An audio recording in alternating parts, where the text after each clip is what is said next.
ভিডিওটা যদিও বা বেশ কয়েক মাস আগের, হঠাৎ আজকে পোস্ট করার কারণটা লাস্টে বলছি। অকেশন ছিল বেবি শাওয়ার সেরিমনি। আমার খুব ক্লোজ পাড়ার দাদার আর বউ দিচ্ছিল সেদিনই স্পেশাল দিনটা। জায়গাটা আমার বেশ কিউট লেগেছে। তারপরে সোজা চলে গেলাম স্টার্টারে। স্টার্টারে ছিল French fries, baby corn, dry chilli chicken আর তার সাথে এই ফিশের একটা দুর্দান্ত আইটেম।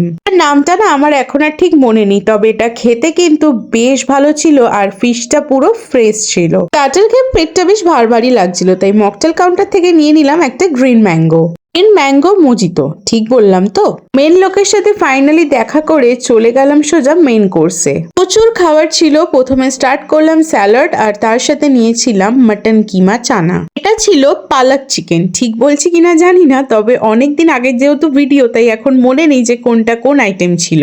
দু রকমের ফিশ কাবাব, এইটা আমার বেশ ইউনিক লেগেছে। ছিল মাটন বিরিয়ানি, চিকেন চাপো, বাকিটা আসছে সেকেন্ড পার্টে।